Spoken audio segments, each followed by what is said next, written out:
guys, it's Caleb with White Metal Games here. I know it's been a couple weeks, so Happy New Year. Just wanted to give you a quick update on what we've been doing here in the studio, show you what we've been doing. With the holidays upon us, I had a lot of company in town. I was really busy with stuff, so I didn't have a lot of time to model and convert and hobby. But I've been busy catching up since then, so let me just take you on a tour of the studio, show you what we're working on. So as usual, we've been busy with terrain. I like terrain a lot. I've been really feeling it the last couple months. So I'm going to show you some of that, and then we had another Demon Prince fiasco. I'm going to show you the results of that. So let's just dive right in. All right, so first up, we've got these. These are going to be planetoids for games like Battlefleet Gothic and other star games like Drop Zone Commander and that sort of stuff. So the basic shape is just a round spherical form of some sort. In this case, it's a foam ball. This one we've given a disc ring to it, and we've made that out of foam too. We've used some putty to go in there and fill in the gaps. We still have a little gap work to do. Mounted that to a MDF base or hardboard base, and we've used the same technique on the base that we use on most of our other terrain, which is this sort of, sorry, it's a little hard now, you can see it a little bit better. This is a stucco plaster. So it creates a textured look, a sand-in look, which I like. So we're going to do that to create sort of a cosmological look. So we're going to paint that black, but then we're going to paint it like nebulas or galaxies or something like that, speckle in some white for stars. So on the tabletop it'll look pretty good. Here's another smaller version, and here's just a very basic planetoid. We're also going to do some larger bases with like asteroid fields and that sort of thing for the same use in game. Let's see. This is a spiky barrier we did. So these are very, very small and simple to do. It's just a teeny tiny sliver of MDF with several spiky bits mounted to it. The same technique for the stucco on the base. That'll be painted up in 2 tones. We'll be selling those up on the web store very, very soon. We've got tons of these spiky bits left over from all of our Chaos vehicles and sprues and stuff. So we're going to be selling those for a very reasonable price. Here is a small piece of terrain we had. So we've got these pillars we've been using for a while. I had painted up a set for something else, but I decided to repurpose them. So this, if you look real close in the center, let me see if I can get under the light so it's a little bit better. So if you look real close, you'll see this large slab is actually from a Gorgon or Beastman kit, and we've put some shrubs and stuff around it, some torches, and on the other side, if you look closely, you'll see a knife is sitting right there. So it looks like sort of a a sacrificial slab, and it's mounted into these large Stonehenge-like pillars. So that's going to be a pretty fun little piece of terrain, scenic terrain for like a Warhammer Fantasy game. This started life as a water noodle. We buy these at dollar stores for cheap, usually $1, of course. And then you cut them up and put them on some MDF bases. We've got some of these wooden jars we get from our craft store to create collapsed pillars. Here's an example of a longer one. Now the holes in the middle are going to be closed up with stucco, so it'll look like they're broken and cracked. And then of course they'll be painted up, sanded, and given all sorts of other stuff. This at one point in time was a Tarrasque model that we were attempting to build as a colossal miniature, and it was a colossal failure. And that's okay, you live and learn. But I had the model left over, and I didn't have anything to do with it, so I was like, what can I do with this? So I decided to turn it into terrain. Had really no other use. So we just took it and broke it up. It was actually pretty much already broken, and we're going to apply basing material to this. And so as a set, it'll look like the entire thing just toppled over, and you've got bits and pieces of it, from the tail to the head piece over here, the back and the spine and the legs and all sorts of stuff. So that'll make a fun little terrain set, just sort of as a group. Here is some netting. You get this at a local do-it-yourself store, and we just staple that to a wooden base. You can see the staple points coming through. I got to figure out a solution for that, probably some felt or something. Anyway, so we're going to make that into a metal screen. You can imagine this could be used in wargaming for, if you wanted to put it outside of compounds or something like that. You may have to shorten it a little bit. It may be too tall, but we cut that down quite a bit. We're going to be selling sets of those, and that's fun because you can see through it, but it does provide, you could call it like difficult terrain or something like that. So that's kind of an interesting gameplay mechanic. These we just built because we had the foam available. This core piece of foam came in something I bought, and so I built everything else around it. It's mounted on MDF. We're calling these ogre huts. They have this wool-like texture to the top. It's a fur. We've dipped in PVA to give it that nice, sharp, dried look. and it actually is a little sharp. On the side of it, we've mounted a few decorations. Here's a wolf pelt. The door is from an old Battlescape game. We put these sandbags around it that look like stone when it's painted up. We've got to add some stuff there in between where the keystones would be. We got to add something in there. Here's a pile of wood we got from a toy. This one's exactly the same, minus the pile of wood. We actually managed to put together one axe. We had a spare axe and half from a Demon Prince conversion we recently did. So we made it look like a giant wood-splitting pile over there. Those will probably be up for sale too. So we got a pair of those. Those are going to get painted up and finished. This is the start of a Necron temple that I'm working on. So we had all of these spare pieces from, what do you call it? These are the sleeping Necrons, or the Necrons that are being transported on a command barge. I forget what it's called. But the barge that carries them around, and it looks like they're sort of mounted to it, and they've got all these scarabs crawling over them, affecting repairs. I really like the figures. I wanted to do something with them, so I came up with the idea of doing like a temple where they're sleeping and resurrecting, like a tomb from a tomb world. So I wanted to do a small sort of diorama of that. So I came up with these, which is a... Sorry, it's been kind of dusty in here. So this is a compilation of an original toy miniature we found. We found a toy pharaoh, which was a good size, and we just created a skull feature on it, and we cast that up so we have duplicates of it. So we're going to be mounting those around the temple. We've got these smaller sarcophagi we made and cast those in resin. And we're going to be mounting the Necrons in the sarcophagi, putting those on the walls. And there'll be some of these sort of lounging around in decorations. We've got some ones we intentionally underdid to show some collapsed ones on the ground, look like they're buried in sand. We're going to use some of these some of these Warhammer Fantasy collis and plinths to create some columns and some depth to it, and then that'll be a nice display board for a Necron player if they want to use it. Again, I'm doing a blog post about being sure to keep your inserts, because when you buy electronic products, you get these really fun inserts. This was from TV or a printer, so they're from a printer. So we really liked it, and we wanted to do something fun with it. So we're mounting it to an MDF base, and we're going to turn it into a small base. We're going to put some spiky bits or barriers. We're going to put some objectives on it. We're going to put some ladders, so you can put your troops up here and have them shoot off of it as a firing port.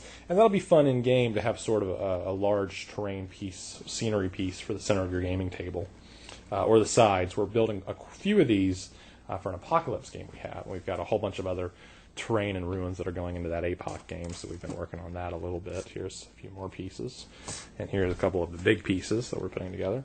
So all told, when this is done, it's going to cover about a 16 by 6 foot table or so, which is what we usually game on when we play big games, because we find that if the table is 8 foot wide, we find it to be very difficult to reach the center. So instead of that, we like to do a longer table versus a wider table. That's just us. You can do whatever you like. Anyway, let's see what else we got. We got a couple of these. We're building some lakes. Now, right now, these look pretty rough, but by the time they're done, it'll look pretty seamless. So this is a material you can get from your local hardware store.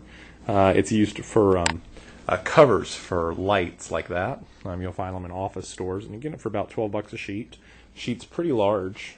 It's over there if you can see it. It's behind that plastic grate. So you really can't see it, but sorry about that. Well, I guess I could show you. It's a little hard to see. There we go. So there you go. So it's just a textured material. And it's great for looking like lakes or ice. That's what we're doing here. So we mounted that to MDF, and we put on some of this putty paste to sort of create the look of snow. And then we're going to go over that with paint. We're going to go over that with more paste.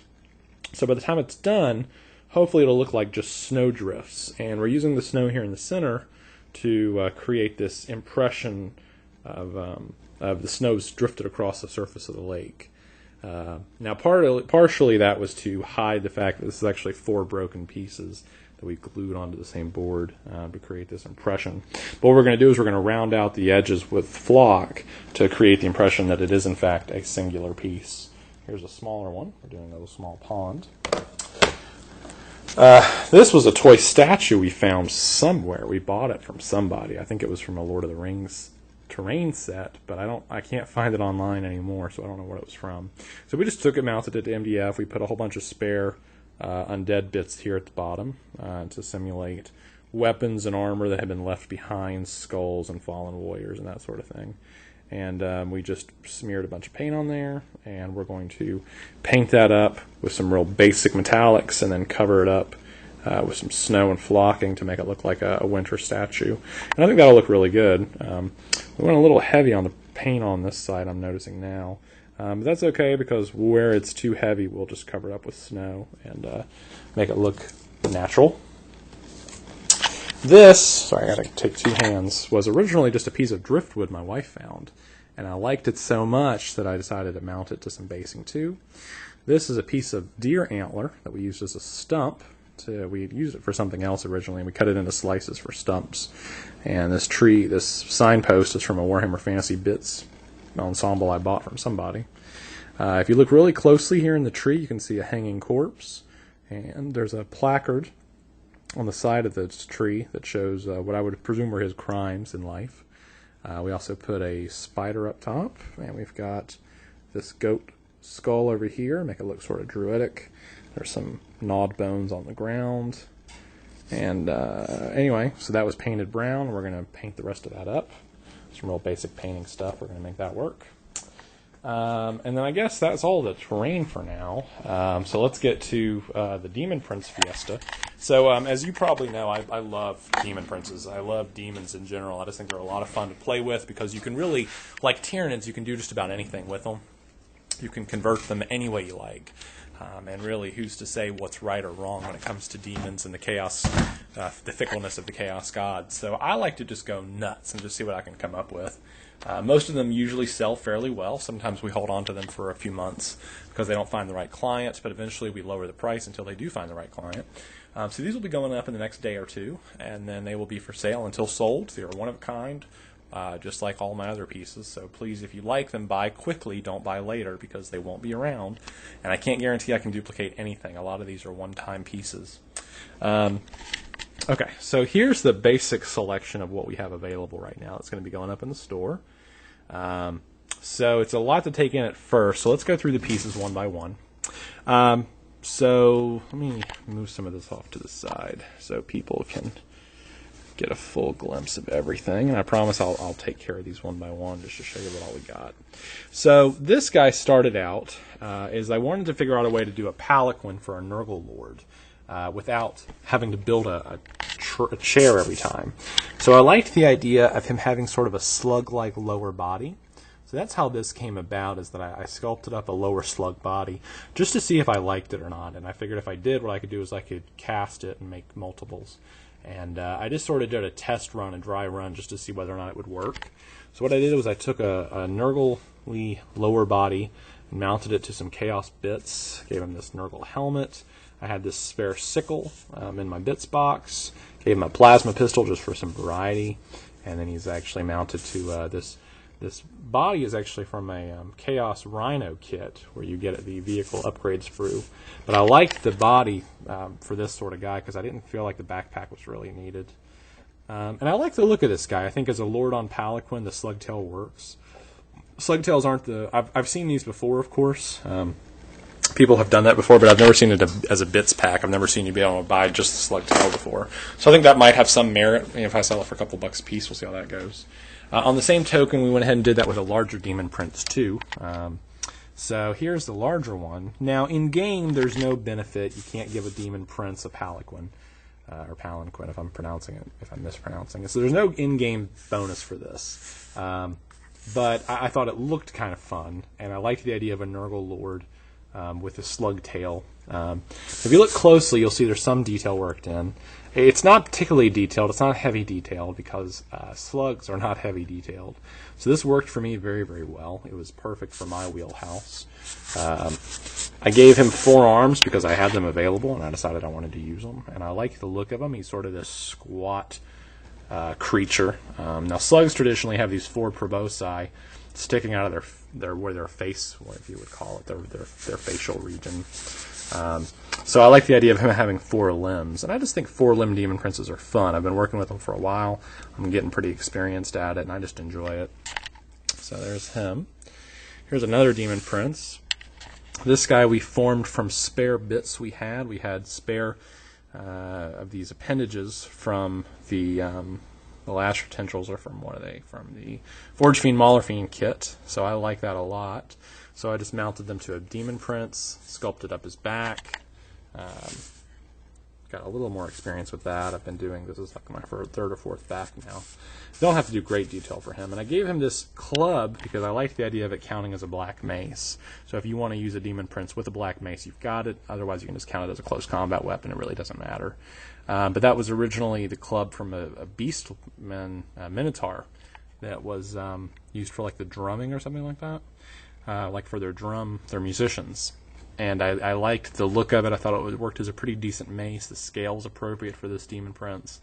So I thought he came together pretty well. There you go. Here's another closer look. And we'll have better pictures on our eBay store if you're not seeing these guys very well right now. So this guy, I'm counting him as a Mauler Fiend, as a Nurgle-style Mauler Fiend. So he is actually, other than the head, which is from a old Swamp Thing kit. Let me just take him off the base for now. Other than the head, which is from an old Swamp Thing kit, he is actually 100% GW bits. Now let me reemphasize that.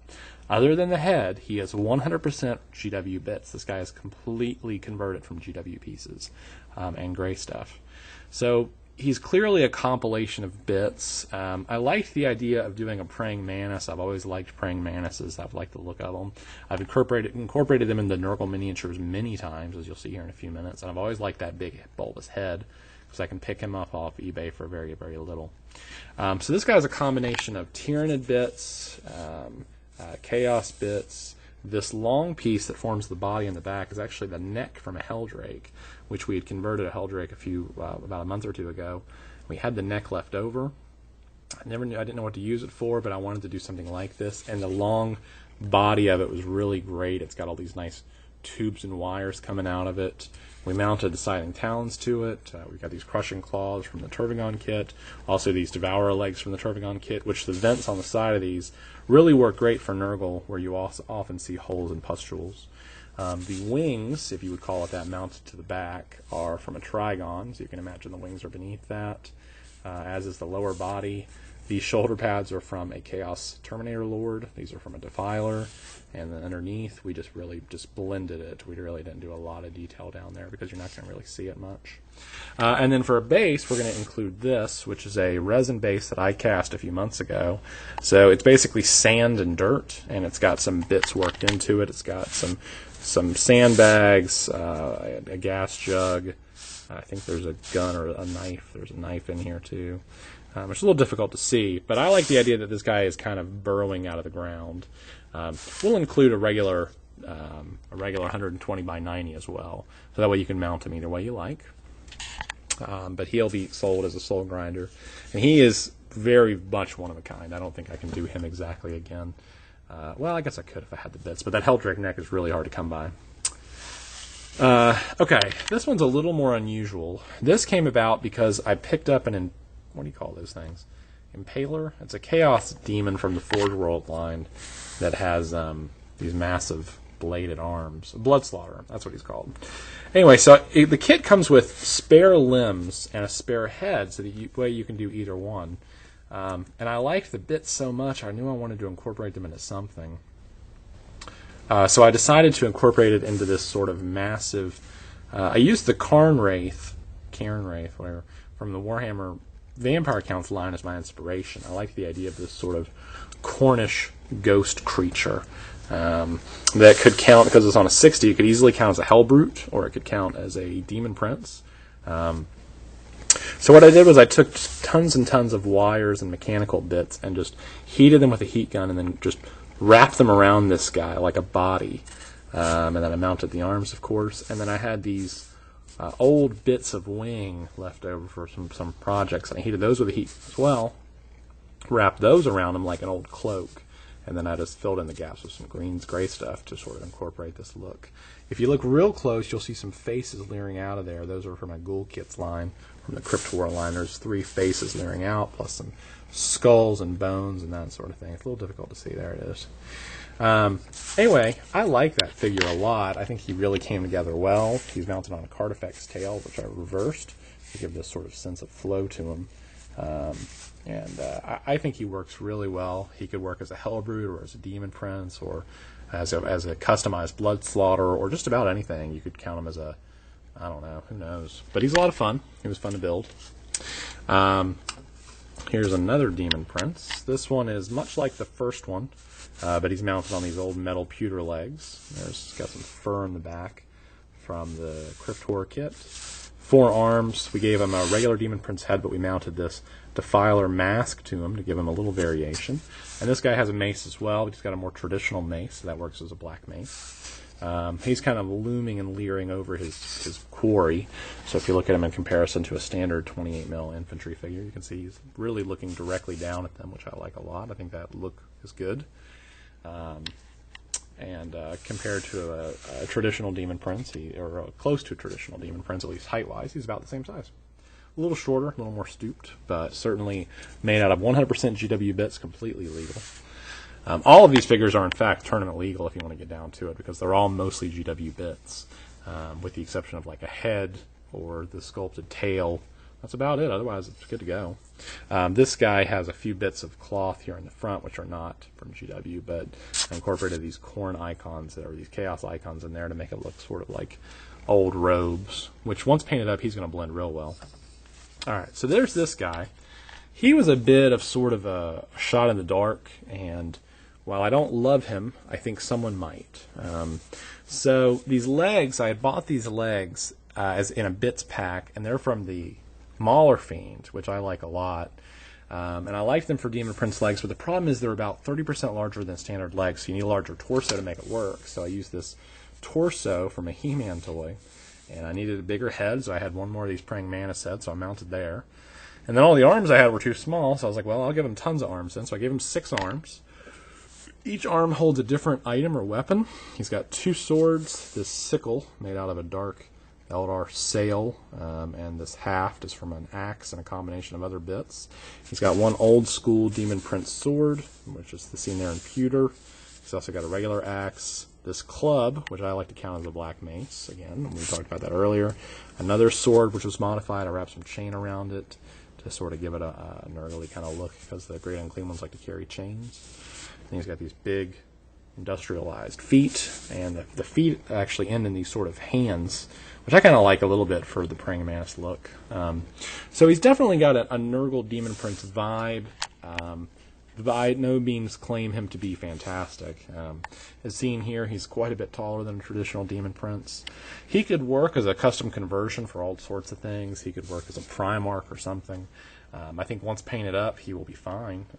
But I'm sort of giving you a grain of salt, because you're going to get 1 or 2 looks at this thing if you bring him into a game store. But I think he's fun. He'll be priced to move. So, we're going to put him out there and just see if someone finds him, someone likes him. But I know I'm going to get some flack for him. I know I'm going to get a few negative comments, and that's okay. Bring it on. I'm used to it. Anyway, so that's everything. So those are the spoils of the weekend. We have 1, 2, 3, 4 Demon Princes, maybe 5 if you count the guy in the back, plus a Mauler Fiend conversion here. Would also work decently for a Soul Grinder, a little small for a Soul Grinder though. And Nurgle Lord. Plus, we got more terrain on the way, so look out for that. This video's gone a little long, so I'm sorry if you've been sticking with me the whole time. Thank you very much. If you're just tuning into our channel for the first time, we are White Metal Games, and we are a full-service conversion and painting company. We do miniature conversion, custom work, custom conversions, kit bashes, and painting. Although most of this channel's videos deal with conversion work, because the artists who do the painting for me aren't often in studio.